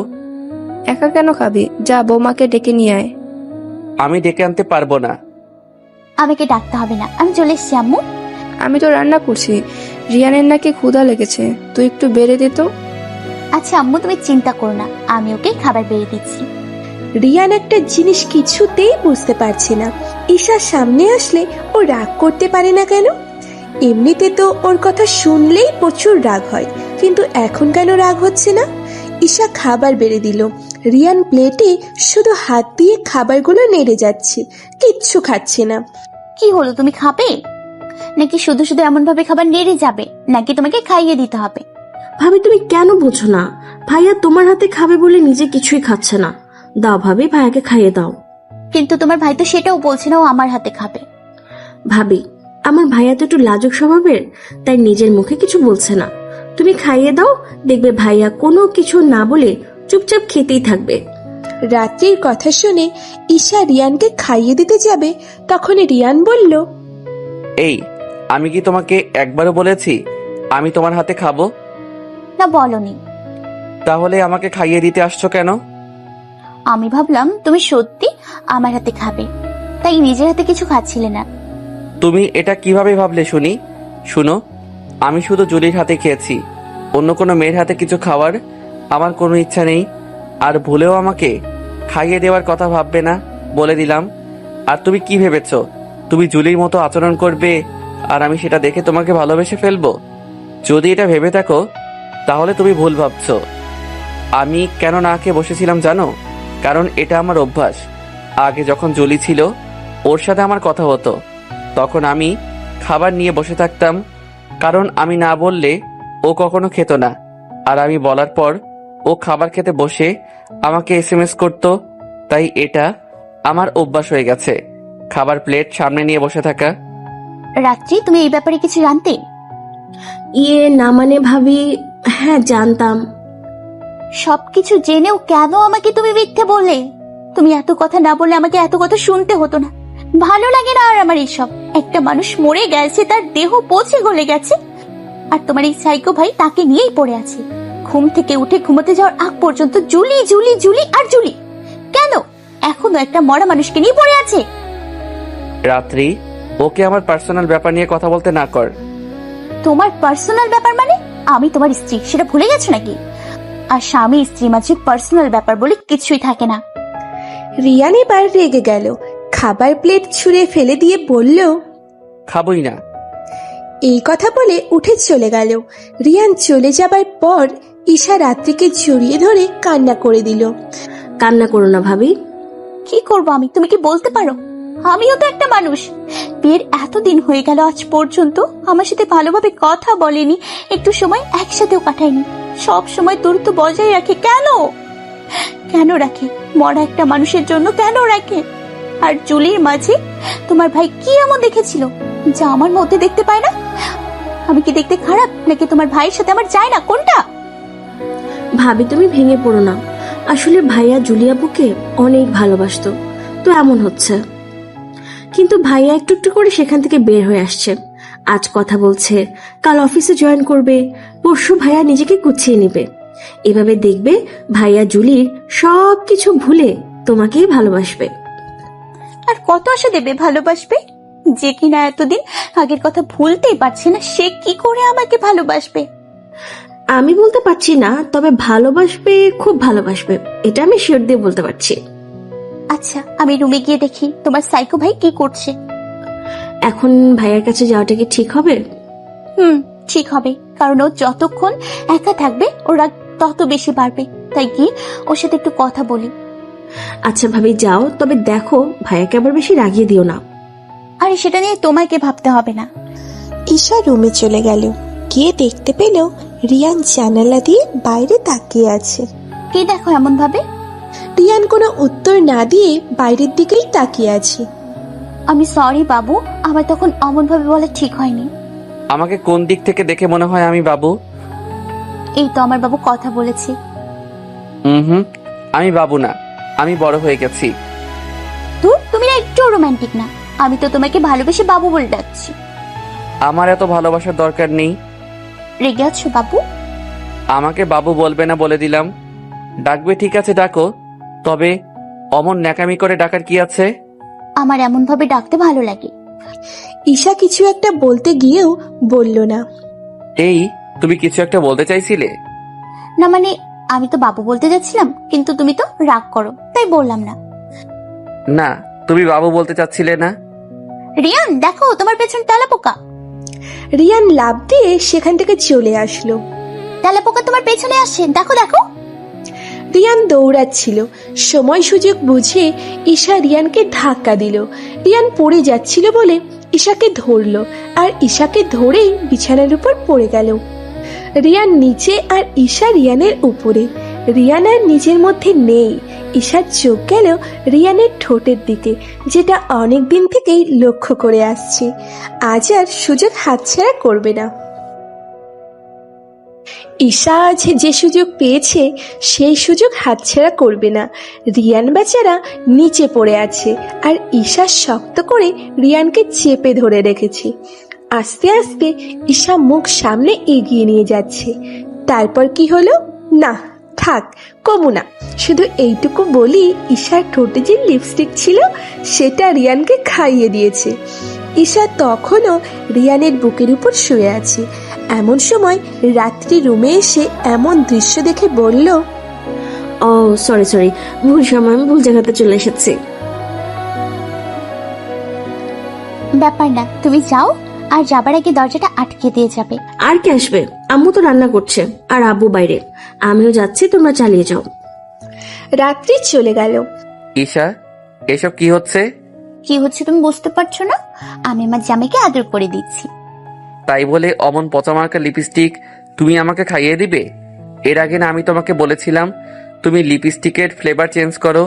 কিন্তু রিয়ান ঈশাকে ধাক্কা দিয়ে সরিয়ে বলল, এই তুমি এই লিপস্টিক কবে থেকে নাও? কেন? এটা তো আমি সেই প্রথম থেকেই নিয়ে থাকি। রিয়ানের কেমন জানি খটকা লাগলো, কারণ জুলিও এই ফ্লেভার খুব বেশি পছন্দ করত। এর আগে একদিন রিয়ান খুব বেশি রাগ করেছিল। জুলি কোনো উপায় না পেয়ে এমনভাবে জোর করে লিপস্টিক খাইয়ে দিয়েছিল। আজ যখন ঈশাও সেম কাজটা করছিল, রিয়ান তখন সেই দিনের ঘটনাকেই অনুভব করছিল, তাই তো আর বাধা দিতে পারেনি। কি হলো অমন করে? তুমি কি ভাবছো? কিছু না, তবে এটা ভাবছি বিয়ের পর তো শ্বশুর বাড়ি গেলাম না, তাই এবার আমি আমার শ্বশুর বাড়ি যাব। শ্বশুর বাড়ি হঠাৎ? তুমি অমন ভাবে তোতলাচ্ছ কেন? ওই কিছু না, আজ না গেলে হয় না? না হয় না, আমরা আজ এক্ষুনি যাব। তাহলে কাল সকালে যাই, আজ তো অনেক রাত হয়ে গেছে। এই আমি এত কিছু শুনতে চাই না, আমি আজই যাব। রিয়ানের সন্দেহ আরো বেড়ে গেল। যদি আজ না যাও তাহলে কিন্তু আমি তোমাকে ছেড়ে চলে যাব। ঈশা রিয়ানের কাছে গিয়ে বলল, এই একবার যেতে দিয়েছি বলে তুমি কি ভাবছো? হ্যাঁ, বারবার যেতে দিব? ঠিক বুঝলাম না। একবার মানে কবে আবার আমাকে যেতে দিছিলা? কই, আমি এই কথা কখন বলেছি? আমি এত কথা শুনতে চাই না, আমি আজ তোমাদের বাসায় যাব। আচ্ছা, আমরা আজকেই যাব। তবে তুমি এখানে একটু দাঁড়াও, আমি আব্বু আম্মুকে একটু ফোন করিনি। ঈশা ফোন করতে বাইরে চলে গেল। কতক্ষণ পরে সে বলল, আব্বু আম্মু তো বাসায় নেই। তাহলে কোথায় গেছে? আব্বু আম্মু নাকি আমার নানুর বাড়ি গেছে, বাসায় মামা আর মামিকে রেখে গেছে। আচ্ছা চলো, তাও আমি তোমাদের বাসায় যাব। ঈশা জামা কাপড় গুছিয়ে রিয়ানের জামা কাপড় গুছিয়ে নিল। তারপর সেই রাতে তারা বেরিয়ে গেল। ঈশা নিজেই গাড়ি ড্রাইভ করছে। আয়েশা, তুমি এইদিকে কই যাচ্ছ? তোমাদের বাসা তো অন্য রাস্তায়। আরে না, ওটা তো ভাড়া করা বাসা ছিল, আমাদের নিজেদের বাসায় এই রাস্তা দিয়ে যেতে হয়। গাড়ি যত এগুচ্ছে রিয়ানের বুকে ধুকপুকানি তত বেশি বৃদ্ধি পাচ্ছিল, কারণ এই রাস্তাটাই জুলিদের বাসায় যাওয়ার রাস্তা। তাহলে কি রিয়ান যেটা ভাবছে সেটাই? একসময় সেই চিরচেনা বাসার সামনে গাড়ি এসে থামলো। এটা কাদের বাসা? আগে আমার মামার বাড়ি ছিল, কিন্তু মামা আমাদের কাছে সবকিছু বিক্রি করে লন্ডন চলে গিয়েছিল। আবার কিছুদিনের জন্য আসছে, কিছুদিন পর আবার চলে যাবে। ও, তবে ঈশা জুলির আত্মীয়, এটা কখনো ঈশা বলল না কেন আমায়? ঈশা আগে আগে যাচ্ছে, রিয়ান পিছনে পিছনে যাচ্ছে। সবাই যেহেতু ওদের ব্যাপারে জানতো, সেহেতু এই বাসায় অনেকবার আসা হয়েছে। বাসাটা আগের মতোই আছে। ঈশা কলিং বেল চাপ দিল। কিছুক্ষণ পর দরজা খুলে দিল। ঈশা ভিতরে চলে গেল, কিন্তু রিয়ানের জুতোর ফিতা যে খুলে গেছে আর রিয়ান সেটা বাঁধতে ব্যস্ত। ঈশা সেটা খেয়াল করলো না। হঠাৎ ভেতর থেকে আওয়াজ এলো, জুলি, তোরা এসে গেছিস? জুলির আম্মু এখানে কেন? আরে রিয়ান, তুমি কেমন আছো বাবা? আমি কেমন আছি সেটা পরে বলছি, আগে বলুন এখানে একটু আগে জুলির নাম ধরে ডাকা হয়েছিল কেন? আরে হ্যাঁ, আসলে মাম্মি আমাকে জুলি বলেই ডাকে। ওনার মেয়ে গাড়ি অ্যাক্সিডেন্টে মারা যায়। আন্টি, আমাকে মাফ করে দিবেন, আমার জন্যই। আর বলতে না পেরে রিয়ান কান্নায় ভেঙে পড়ে। জুলির আম্মু তখন রিয়ানের কাছে গিয়ে বলল, কাঁদছো কেন? আর আগে তো আমাকে আম্মু বলতে, এখন আন্টি বললে আমাকে বড় করে দিচ্ছ। আগে যার জন্য আম্মু বলতাম সেই তো আর নেই। তো কি হয়েছে? আমার এই মেয়েকে তো বিয়ে করেছো, আর তাই তুমি এখনো আমার আম্মু বলেই ডাকবে। ডাকো আম্মু বলে, ডাকো। আম্মু, আমি না সত্যি সেদিন বুঝতে পারি নাই এত কিছু হয়ে যাবে। আপনাদের সাথে যে কথা বলবো সেই সুযোগটাও আমি পাইনি। হাসপাতাল থেকে ছাড়া পাওয়ার পর আমি আপনাদের বাসায় আসি, কিন্তু জানতে পারি সবাই নাকি দেশ ছেড়ে চলে গেছেন। কোথায় গেছেন সেটাও জানি না। আরে এভাবে বাচ্চাদের মতো কাঁদছো কেন? আল্লাহ যা করেন ভালোর জন্য করেন, এমনিও আমার মেয়ে। এই বলেই থেমে গেল। আপনার মেয়ে কি আম্মু? কিছু না, যাও উপরে যাও, অনেক রাত হয়ে গেছে। আজ আর কথা নাই, কাল কথা হবে। আর ঈশা, তুই ওখানে দাঁড়িয়ে আছিস কেন? যা রিয়ানকে নিয়ে উপরে যা। ঈশা রিয়ানের হাত ধরে রিয়ানকে উপরে নিয়ে গেল। এই, তুমি সবসময় এত বেশি কান্না করো কেন? কাউকে কখনো ভালোবেসেছো? বেশিছি তো। তাকে ছাড়া থাকা কত কষ্টের সেটা তো বুঝতে পারো। তাকে ছাড়া থাকা কষ্টের, কিন্তু আমি তো তাকে ছাড়া থাকবো না। এই যে তোমাকে সবসময় আমার কাছেই বেঁধে রাখবো। আচ্ছা তুমি যাও, ফ্রেশ হয়ে আসো, আমাকে একটু একা থাকতে দাও। আচ্ছা, তুমি এখন বসো, আমি ফ্রেশ হয়ে আসি। ঈশা যখন যাচ্ছিল তখন রিয়ান খেয়াল করে দেখলো ঈশার পিঠে একটা তিল, আর তিলটা অন্যান্য তিলের থেকে একটু বড়, যেটা জুলির পিঠেও ছিল। এইবার রিয়ানের পুরোপুরি সন্দেহ হলো এটাই জুলি। কোনোভাবে শুধু মুখের গঠন চেঞ্জ করেছে। আজ একটা সমাধানে আসা যাক। আর একেবারে শিওর হবার জন্য রিয়ান একটা প্ল্যান করলো। ঈশা ফ্রেশ হয়ে বের হবার পর বলল, ঈশা, তোমাকে একটা রিকোয়েস্ট করব, রাখবে? অবশ্যই রাখবো, বলো কি রিকোয়েস্ট? হাত ছাড়া তোমার কোনো জামা আছে? হ্যাঁ আছে, কিন্তু কেন? সেটা পরে এখন আমার সামনে একটু আসবে প্লিজ। মনে হচ্ছে আজ আমার বরটার রোম্যান্স করার শখ জেগেছে। ওকে, তুমি একটু অপেক্ষা করো, আমি এক্ষুনি পরে আসছি।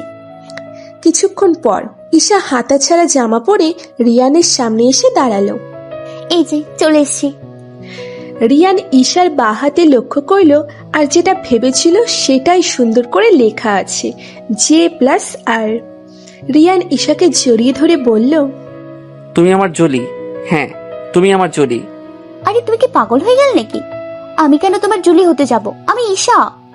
মিথ্যা বলবে না তুমি।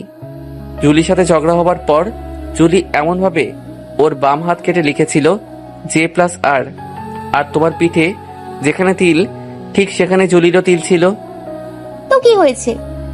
তুমি আমার জুলি। দেখো আরিয়ান, এত পাগলামি ভালো লাগে না। হ্যাঁ, হয়তো কাকতালীয় ভাবে মিলে গেছে, তার মানে এটা নয় যে আমি তোমার জুলি। আর আমি হাত কেটে J+R লিখেছিলাম ফ্রেন্ডের সাথে বাজি ধরে। রিয়ান এইবার ঈশাকে ঝাঁকি দিয়ে বলতে লাগলো, আমি মানি না এসব। তুমি আমার জুলি। ঈশা রিয়ানের গালে দুটো চর বসিয়ে দিয়ে বলল, আর কতবার বলবো আমি তোমার জুলি নই? এতই যদি জুলিকে ভালোবাসো তাহলে সেদিন জুলির সাথে মরে কেন গেলে না? ঈশার কাছ থেকে এমন কথা শুনে রিয়ান একদম চুপ হয়ে গেল। ঈশাও চুপ হয়ে গেছে। দুজন দুজনের দিকে কিছুক্ষণ তাকিয়েছিল। তারপর রিয়ান সেখান থেকে চলে আসতে লাগলো। এই, তুমি এত রাতে কোথায় যাচ্ছ? রিয়ান কোনো প্রতিউত্তর না দিয়ে বাসা থেকে বেরিয়ে হাঁটা ধরলো। পেছন পেছন ঈশাও আসছে আর বলছে, আরিয়ান, আরিয়ান, এভাবে যাচ্ছ কোথায়? আমার কথা শোনো, দাঁড়াও। কিন্তু রিয়ানের দাঁড়াবার কোনো লক্ষণ নেই। রিয়ান হাঁটছে আর ঈশা দৌড়াচ্ছে, তবুও ঈশা রিয়ানের সাথে পেরে উঠছে না। রিয়ানের চোখ দিয়ে অনবরত পানি পড়ছে আর ভাবছে, হ্যাঁ এটা জুলি। না, কারণ জুলি হলে এমন কথা কোনো দিন বলতো না। ঈশা ভাবছে, না এটা আমি কি করেছি, রাগের মাথায় একটু বেশি করে ফেলেছি। হাঁটতে হাঁটতে রিয়ান সেই লেকের ধারে চলে গেছে। লেকের পাশে সরকার লাইটের ব্যবস্থা করে দিলেও চোরেরা অনেকগুলো লাইট চুরি করে নিয়ে গিয়েছে, তাই অনেক জায়গাতেই অন্ধকার। রিয়ান গিয়ে অন্ধকারে একটা জায়গায় বসলো। ঈশাও রিয়ানের পাশে বসলো। রিয়ান ঈশার দিকে না তাকিয়ে আনমনে সামনের দিকে তাকিয়ে আছে। অনেকক্ষণ নীরবতা। ঈশাই নীরবতা ভেঙে বলল, আর কতক্ষণ এখানে এভাবে বসে থাকবে? চলো বাসায় চলো, রাত হয়ে যাচ্ছে। কি হলো? আমি কিছু বলেছি তো? বাসায় চলো, রাত বাড়ছে। আমি যাব না। যাবে না মানে কি? এখানে কি এভাবে বসে থাকবে নাকি? হ্যাঁ থাকবো। বাসায় চলো বলছি। আমার সময় হলে আমি চলে যাব। সময় না, তোমাকে এক্ষুনি আমার সাথে বাসায় যেতে হবে। বলছি তো আমি যাব না। কান দিয়ে যাচ্ছে না নাকি? হ্যাঁ যাচ্ছি না, কিন্তু তুমি এখানে বসে থাকবে কেন? আমার এখানে বসে থাকতে ভালো লাগছে, তাই থাকবো। যাও তো, আমাকে একটু একা থাকতে দাও, আমার ভালো লাগছে না। রাগ করেছো? রাগ? কার উপর রাগ করব? কার উপর মানে? আমার উপর রাগ করেছো তুমি? না, একটু রাগ করিনি তোমার উপর। উল্টো আমি তোমার কথায় অনেক খুশি হয়েছি জানো। খুশি হয়েছো মানে? ওই যে তুমি বললে না আমি এত জুলি জুলি করি, আর জুলিকে এত যদি ভালোবাসি, ওর সাথে মরে গেলাম না কেন? হ্যাঁ সত্যি, সেদিন আল্লাহ কেন যে আমাকে নিয়ে নিল না। আমি এখন সবার কাছে একটা বোঝা হয়ে গেছি। সত্যি এখন আর বেঁচে থাকতে ভালো লাগে না। আত্মহত্যা পাপ, যদি পাপ না হতো নিজেকে শেষ করে দিতাম আমি। এই তুমি সব কি বলছো? কেন, বল কি কিছু বলেছি আমি? তুমি না একটু আগে এই কথা বললে। আমি তো রাগের মাথায় বলে ফেলেছি, তার জন্য কি তোমার মন খারাপ করে বসে থাকতে হবে? আমি কই মন খারাপ করে বসে আছি? তুমি না বলেও আমি বুঝতে পেরেছি। বেশি বোঝা ভালো না, আমি মোটেও মন খারাপ করে নেই। আমি জানি তোমার মন খারাপ। চলো না, বাসায় চলো। তুমি চলে যাও, আমি আজ বাসায় যাব না। তোর তো বাসায় কি করে একা যাব? সাথে তো গাড়িও আনিনি। তুমি কি করে যাবে সেটা তোমার ব্যাপার। এমন ভাবে কেন বলছো? রাস্তায় যদি আমার কিছু হয়ে যায় তখন কি করবে? রিয়ান কিছুক্ষণ কিছু একটা ভেবে বলল, আচ্ছা চলো। রিয়ান ঈশাকে বাসায় দিয়ে আবার বেরিয়ে যায়। তবে ঈশা এবার সেটা জানতে পারেনি। পরদিন সকালে ঈশা ঘুম থেকে উঠে দেখে রিয়ান বাসায় নেই। ফোন দেয় রিয়ানের নাম্বারে। হ্যালো, বলো। তুমি কোথায়? বাসায় নেই কেন? আমি তো একটু বেড়াতে এসেছি। বেড়াতে গেছো মানে? ফাতের বাসায় বেড়াতে গেছো তুমি? তুমি চিনবে না, আমার এক কলেজ ফ্রেন্ডের বাসায় এসেছি। তুমি বলবে তো নাকি? আমাকে না বলে তুমি কার বাসায় গেছো? আরোহীদের বাসায় এসেছি। মানে কি? ওই তোরে না বলেছিলাম ওই বাসায় না যাইতে? সরি, তুই তোকারি করছো কেন? আর তুমি আরোহীকে চিনো নাকি? আর তুমি কবে আমাকে না করলে? তুই একটা মেয়ের বাসায় কেন গেছিস সেটা বল। আর তোর মেয়ের ফ্রেন্ড কেন থাকবে? তোমার সাথে আমি পরে কথা বলছি। আরোহী খাওয়ার জন্য আমাকে ডাকছে, আমি খেয়ে আসছি। এই বলেই রিয়ান ফোন কেটে দিল। আর এইদিকে ঈশা রাগে ফুঁসছে। না, এইভাবে বসে থাকলে চলবে না। আজকে ওর একদিন কি আমার একদিন। সাহস কত আমাকে না বলে। দাঁড়া দাঁড়া, দেখাচ্ছি মজা। ঈশা গাড়ি নিয়ে বের হয়ে গেল। কতক্ষণ পর আরোহীদের বাসায় কলিং বেল চাপ পড়ল। আরোহী এসে দরজা খুলে দিল। কি ব্যাপার, আপনি কে? ঈশা কোনো উত্তর না দিয়ে ভেতরে চলে গেল। আরে বলবেন তো নাকি আপনি কে? রিয়ান কোথায়? ভেতরে বসে খাচ্ছে। কিন্তু আপনি কে? আমি ওর স্ত্রী। ঈশা ভেতরে গিয়ে দেখে রিয়ান খাচ্ছে। রিয়ানের কাছে গিয়ে, ওই তোর এর আগে বলেছিলাম না এই বাসায় আর না আসতে? কবে না করছিলে? আর তোমার সাথে কথা পরে বলছি, আগে আমাকে খেতে দাও। আরে রাখ তোর খাওয়া, আজকে বাসায় চল, তোর খবর আছে। এই বলেই রিয়ানের কলার ধরে উঠিয়ে নিয়ে যাচ্ছে। রিয়ান আরোহীকে উদ্দেশ্য করে বলছে, দোস্ত, আজকে চলে যাচ্ছি, কিন্তু আমি আবার আসবো। আর হ্যাঁ, তোর হাতে রান্নাটা অনেক ভালো ছিল। আর আঙ্কেল আন্টিকে আমার সালাম জানিও। ঈশা আরো রেগে গিয়ে দ্রুত গতিতে সেখান থেকে রিয়ানকে নিয়ে চলে আসলো। এসে রিয়ানকে গাড়িতে বসিয়ে গাড়ি চালাতে শুরু করলো। রাগে ঈশার চোখ মুখ লাল হয়ে আছে। আচ্ছা, তুমি কি আরোহীকে আগে থেকে চিনতে? আমি কিভাবে আগে থেকে চিনবো? তাহলে জানলে কিভাবে এখানে আরোহীদের বাসা? এমন প্রশ্ন শুনে ঈশা একটু ঘাবড়ে গেল। কেন, আমার কি কোনো ফ্রেন্ড নেই? আমি তাদের মাধ্যমে জেনে নিয়েছি। ও তাই বলো? এখন আর একটা কথা হবে না, তোর সাথে আমার বোঝাপড়া হবে বাসায় গিয়ে। সে বাসায় গিয়ে বোঝাপড়া করো আর যাই বলো, আরোহীর হাতের রান্নাটা সেই লাগছে আমার কাছে, একদম সেই আগের মতোই আছে। উফ, আরোহী নাকি এখনো বিয়ে হয়নি? বিয়ে হয়নি তো কি হয়েছে? আরোহীকেই বিয়ে করা দরকার ছিল, তাহলে অন্তত প্রতিদিন এত ভালো ভালো রান্না খেতে পারতাম। ঈশা এবার গাড়ি থামিয়ে রিয়ানের গলা চেপে ধরে বলল, আর একবার যদি ওই মেয়ের নাম উচ্চারণ করেছিস তোকে মেরে আমি জেলে যাব, এই আমি বলে দিলাম। আরে আমার লাগছে তো, আমার দম বন্ধ হয়ে আসছে, ছেড়ে দাও আমাকে। তাহলে বল ওই মেয়ের নাম আর মুখে আনবি? না না, আর আনবো না, ছাড়ো আমায়। ঈশা রিয়ানের গলা ছেড়ে দিল। আমি বুঝলাম না, তুমি আরোহীর নাম শুনে এত রেগে যাও কেন? তুই আবার ওর নাম নিলি? সরি, আর নিব না ওর নাম। সারা রাস্তা রিয়ান চুপ করে বসেছিল। এই আমরা চলে এসেছি, এখনো কেন বসে আছিস? না, আমি নামবো না। আমাকে মারবে তুমি? সেটা এখানে না, রুমে নিয়ে গিয়ে মারবো। কিন্তু আমার দোষ কি? সেটাও রুমে গিয়ে বলবো। এই বলে রিয়ানকে গাড়ি থেকে নামিয়ে জোর করে ধরে রুমে নিয়ে গেল। তারপর রুমের দরজা বন্ধ করে দিল। এই দরজা আটকালে কেন? যাতে করে তুই পালিয়ে যেতে না পারিস। হারামি! রিয়ানকে ধাক্কা দিয়ে বিছানার উপর ফেলে দিয়ে বলল, তোকে বলেছিলাম আমি ওই বাসায় না যেতে। না, তুমি বলনি, জুলি বলছিল। সে যেই বলুক, তবুও তুই গেলি কেন?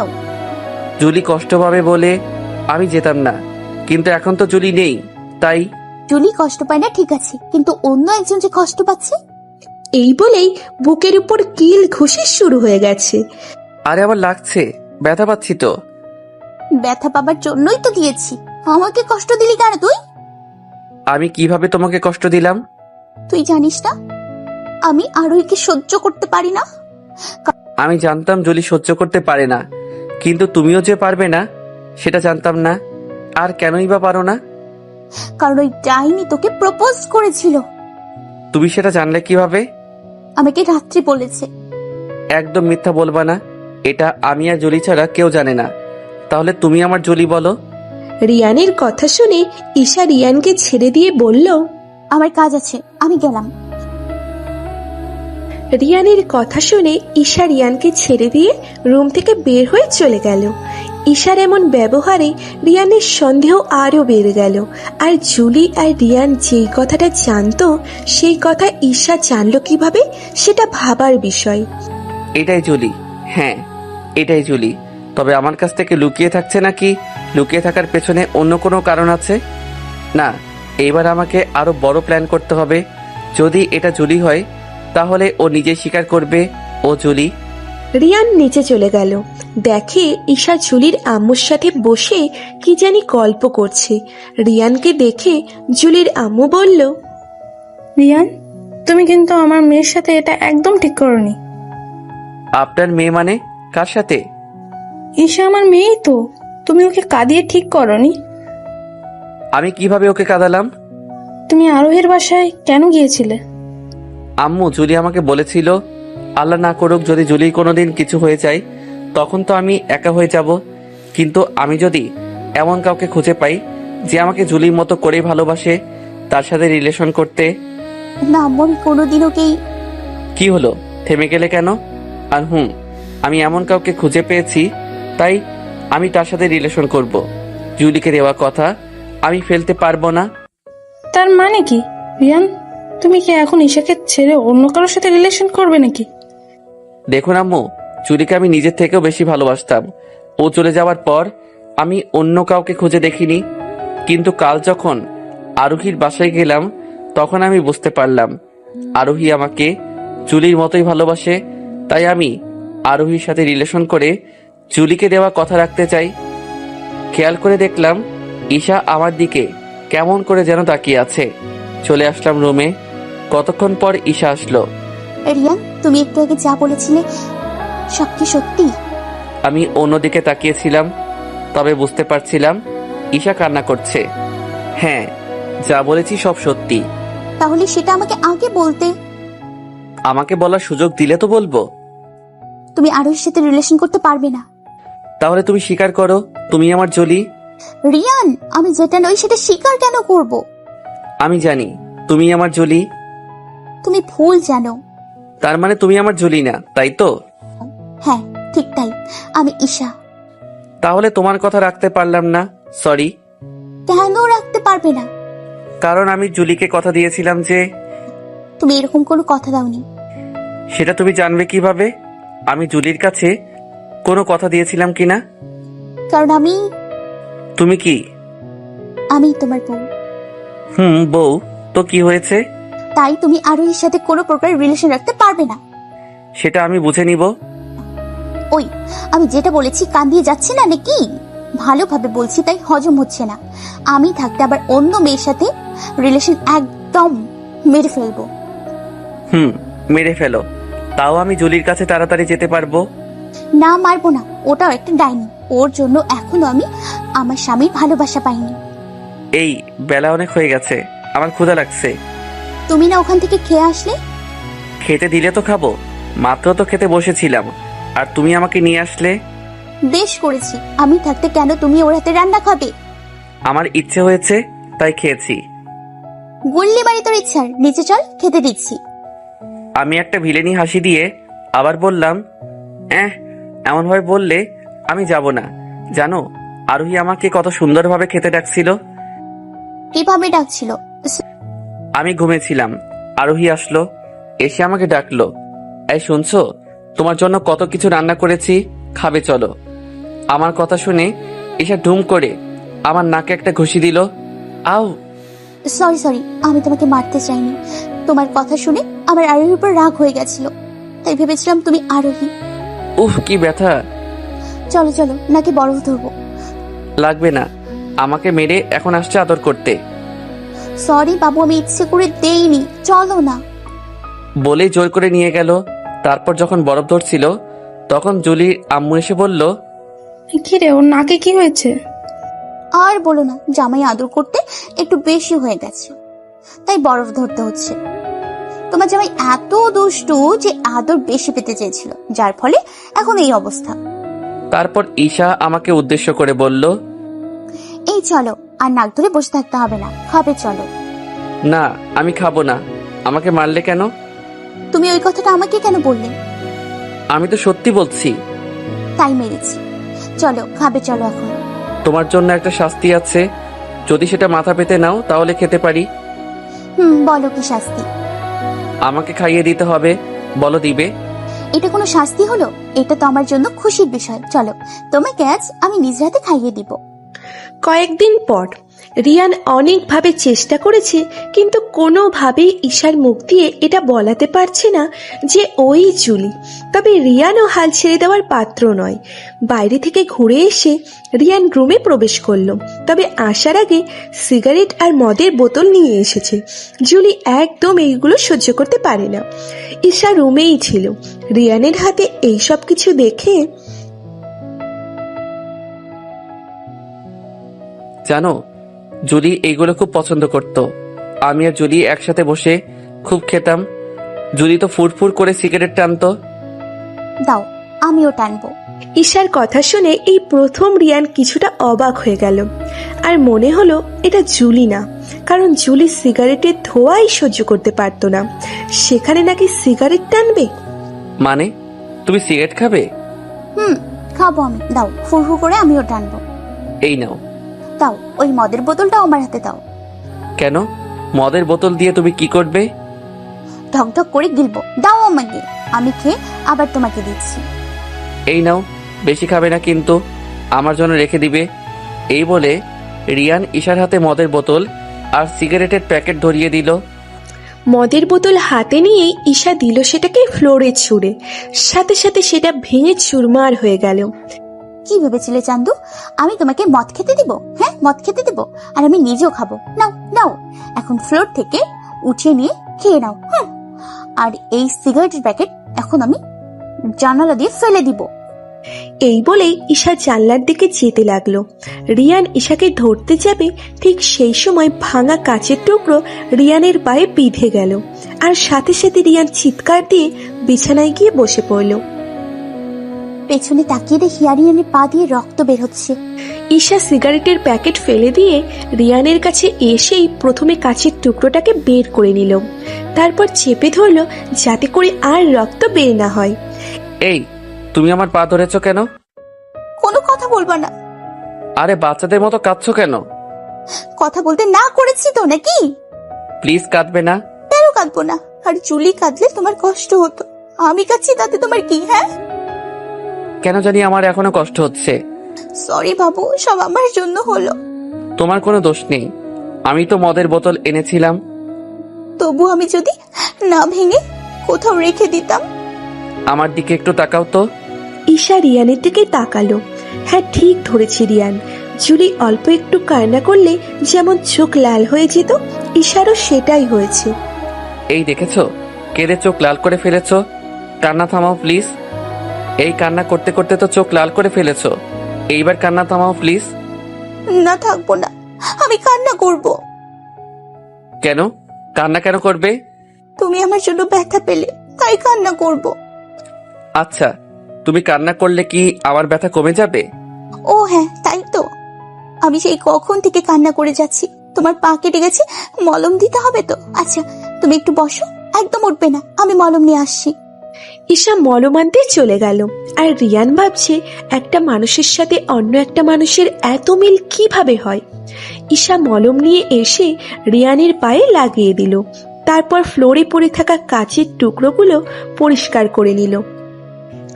রাতে খাওয়া দাওয়া শেষ করে যে যার মতো ঘুমাতে চলে গেল। রিয়ান আর ঈশা পাশাপাশি ঘুমালেও রিয়ান কখনো ঈশাকে স্পর্শ করেনি। ঘুমের ঘোরেই হঠাৎ রিয়ান কি যেন বলছে শুনে ঈশার ঘুম ভেঙে যায়। রিয়ান, তুমি এসব কি বলছো? রিয়ান কোনো উত্তর না দিয়ে আবোল তাবোল বলেই যাচ্ছে। কি হলো রিয়ান, তুমি আমার কথা শুনতে পাচ্ছ না? এমন ভাবে আবোল তাবোল কেন বলছো? এই বলে যখন ঈশা রিয়ানকে ধাক্কা দিল, রিয়ানের শরীর অনেক গরম।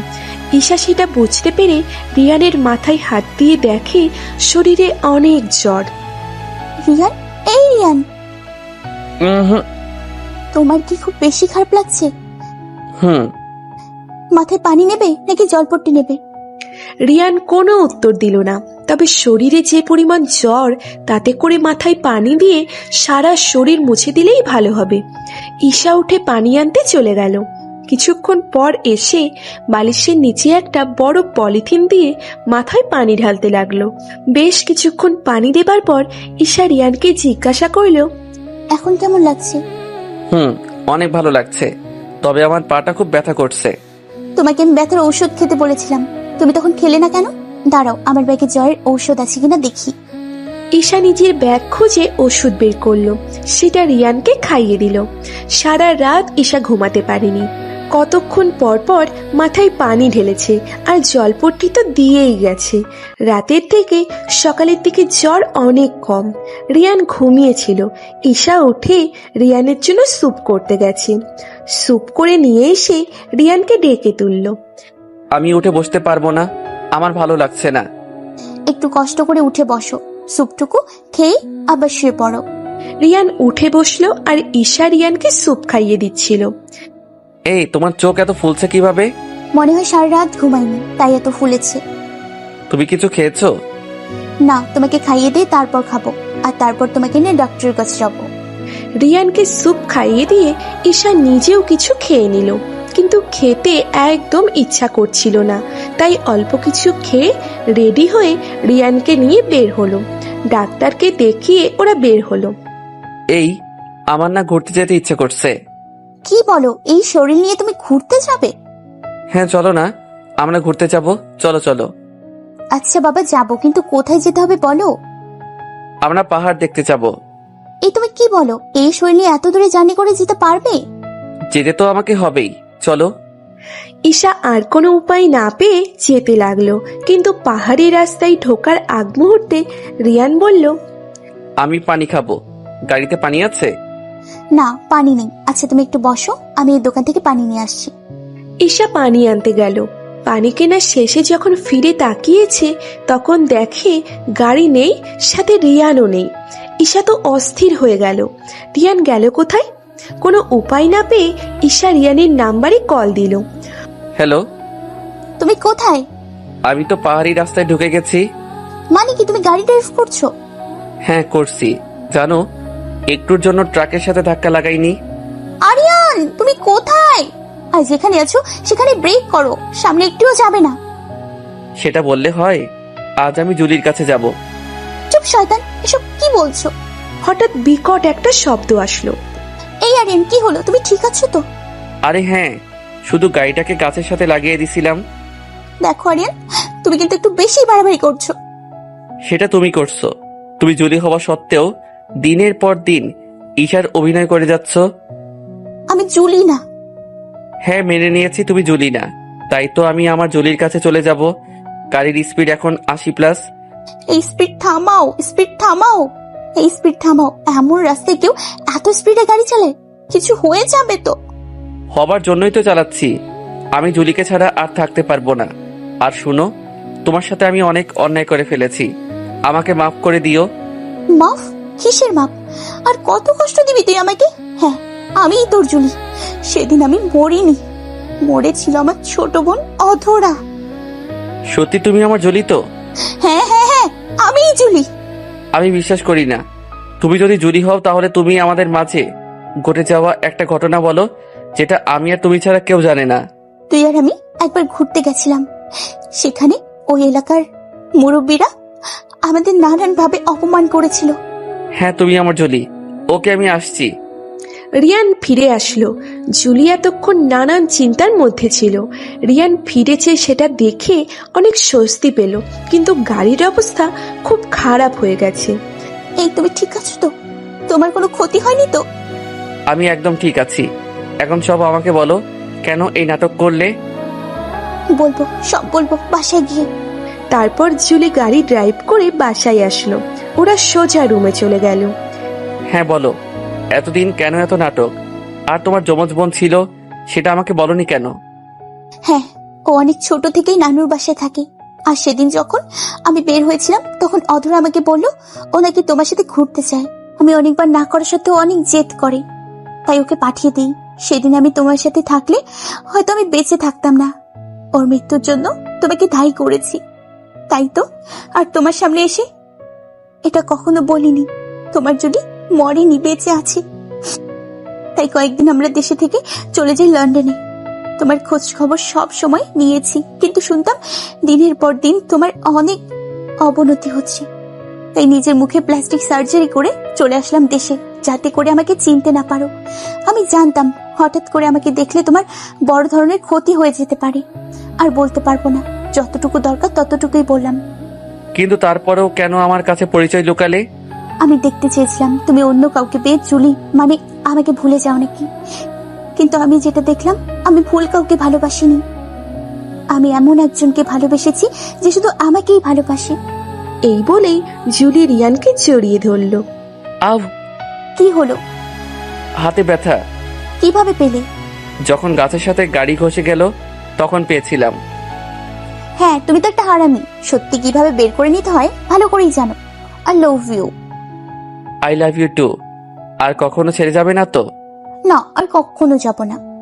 এভাবেই চলবে তাদের ভালোবাসাময় জীবন।